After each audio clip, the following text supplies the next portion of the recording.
And welcome again to another episode of EB4l TV, where we take another look back on what it was for the O'Shea lads. It was a pretty short episode this week because, you know, we were all pretty busy on Saturday and Hart was playing Sunday, so didn't get many games in. This game is a cut match with me and Costa playing. We're just sort of mucking around, and God was the other team rubbish. Like, if I'd bothered to put in their highlights, it was just abysmal to watch. But not that I was much better, to be honest. But, you know, we all know how bad I am up front.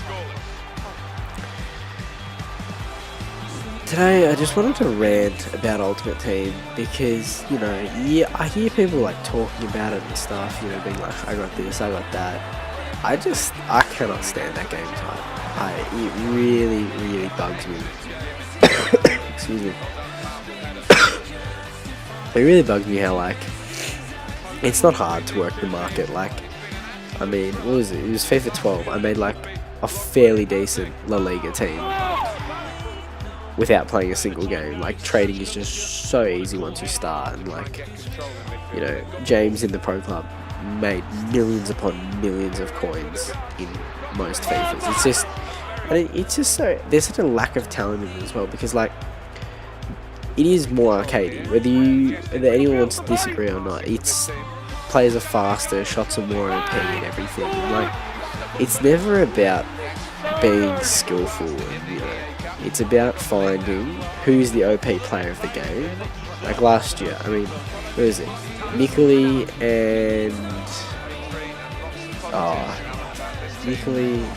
and Di Natale. If you had them up front and there's like a decent Serie A team, you wouldn't lose. You would not lose. By the way, this is a pretty stupid game. This Team Club Ice was not taking this seriously, so I didn't expect anything big. And Manny's playing in these next two games. But yeah, it's not very hard. I mean, I went out, what was it? It was FIFA 13. I was like, you know, I'll try and give Ultimate Team another go. I made one of those incredibly cheap Bundesliga sides with like, it was an S-Wine and Dioff up front, and I just dominated everyone until I got to like Division 2, Division 1, and then I had to start winning like 3-1 and 2-1. Like, it was just so stupidly easy, and for people to just go on about Ultimate Team as much as they do, it's just like there's no substance to it. You just find the overpowered formation with the overpowered players, and you will not be challenged. You'll get 1 in 10 games where you might have to scrape out a draw. Besides that, it's just nothing. And it pisses me off because EA make it like this, make it this easy, because therefore they'll have the most attention there, because whatever's easiest is what people seem to go to. So, you know, and then they make more money from just kids buying packs and all, you know how it is.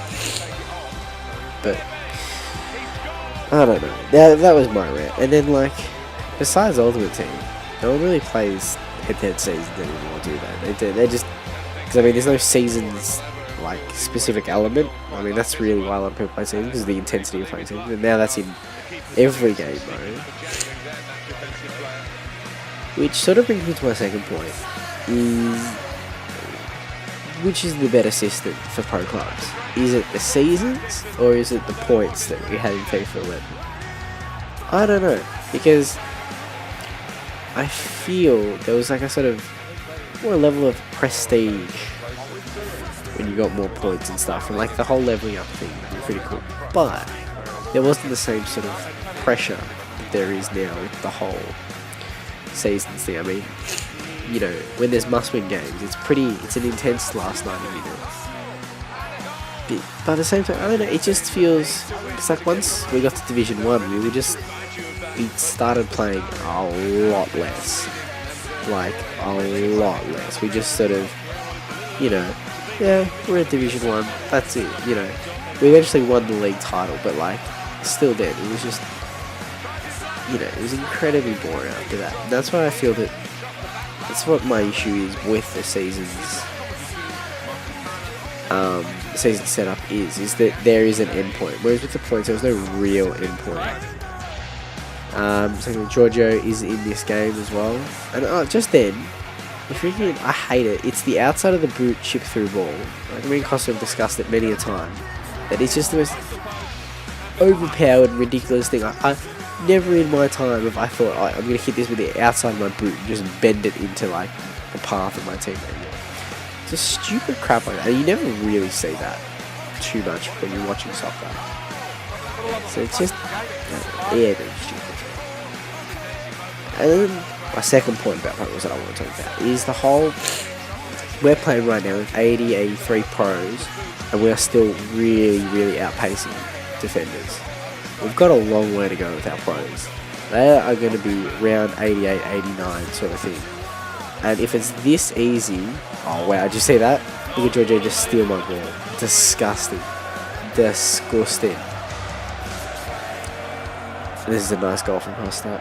And it just sort of, it's worrying, to be honest, because I mean, you know, they have tried to remove pace out of the game, which is good, but me and Costa are still tearing teams open with ridiculous through balls and pace just like that, just running past defenders. And we've got average pros, you know, we haven't got anyone super fantastic. So I'm just horrendously worried about what is going to happen once we actually get to decent pros. But, you know, we shall wait and see. So, because my video editing software is so fantastic, my thing's actually frozen. So I'm pretty sure right now all that's happening is penalties, but I cannot see what's going on.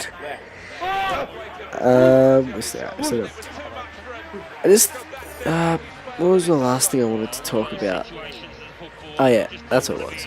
So this weekend is a long weekend, so there's probably a fair amount of Xbox that will be getting played, and I am gonna try to do a double episode, but no guarantees it can come out on a Thursday, because chances are I'm gonna have to finish one episode by like Monday, and then keep recording and start everything Tuesday. That's if we play that much Xbox. Thank you for watching. Like, comment, and subscribe. See you next week.